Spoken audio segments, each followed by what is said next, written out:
আসসালামু আলাইকুম, welcome to my channel Beauty's Kitchen and Blog. আশা করি সবাই খুব ভালো আছেন। আলহামদুলিল্লাহ আমিও অনেক ভালো আছি। তো প্রতিদিন তো রান্নার ব্লগ দিই, তো আজকে আমি একটা স্কিন কেয়ারের ব্লগ দিতে চাচ্ছি।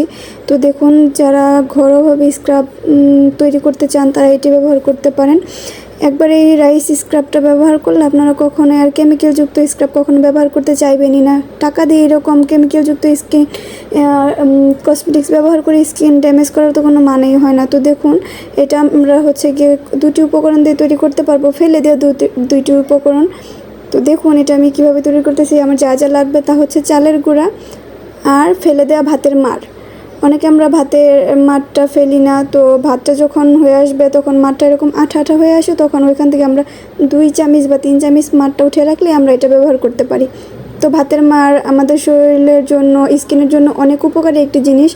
আর চালের গুঁড়া এটা তো অনেক উপকারী একটা জিনিস, আমরা সব কাজে টুকটাক এটা ব্যবহার করতেই পারি।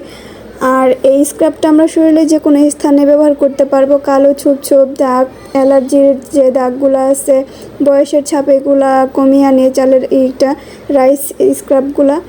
তো দেখুন, এটা আমি কিভাবে তৈরি করে নিতেছি। তো আমার 1/2 চামচ হচ্ছে গিয়ে আমি চালের গুঁড়া নেব, আর পরিমাণ মতো নেব ভাতের মাড়।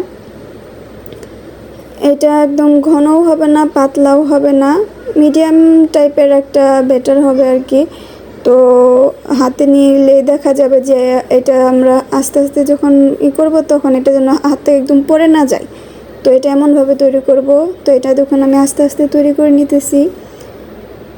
আর আমার ভিডিও যাদের কাছে ভালো না লাগে তারা ভিডিও স্কিপ করে চলে যাবেন, কেউ খারাপ কোনো কমেন্ট করবেন না। আর হচ্ছে গিয়ে, যেহেতু আমি নতুন, এর আগে কখনো কোনো করিনি, যদি কোনো ভুল ত্রুটি থাকে তো আমাকে ক্ষমা করে দেবেন। এই তো দেখুন, আমার ব্যাটারটা তৈরি করে রেডি। এখন আমি এটা হাতে দিয়ে এরকমভাবে আস্তে আস্তে আস্তে আস্তে ঘষে নেব। তো আমরা যারা গৃহিণী আছি, রান্নাবান্না সারাদিনের কাজকর্মে আমাদের হাত অনেক সময় নোংরা হয়ে থাকে, যতই হ্যান্ড ওয়াশ আমরা পরিষ্কার করি না কেন। তো এই স্ক্রাবটা আমরা হাতে বা শরীরে যে কোনো স্থানে আমরা ব্যবহার করতে পারি। যাদের অ্যালার্জি সমস্যা আছে তো এটা অনায়াসে আপনারা ব্যবহার করতে পারেন। আর এটা আমি নিজে প্রমাণ, আমার অ্যালার্জির সমস্যা, তো আমি যে কোনো কসমেটিক্স ইউজ করতে পারি না, আমার স্কিন ড্যামেজ হয়ে যায়। তো হচ্ছে, যারা আমার চ্যানেলটি এখনও সাবস্ক্রাইব করেননি তারা আমার চ্যানেলটি সাবস্ক্রাইব করবেন আর ফলো দিয়ে সবসময় আমার পাশে থাকবেন। যেহেতু আমি নতুন, যদি কোনো ভুল ত্রুটি থাকে আমাকে ক্ষমা করে দিবেন। তো আপনাদের অনুপ্রেরণায় আমাকে নতুন করে ভিডিও বানানোর আর কি সামনে এগিয়ে যাওয়ার এটা দেখায়।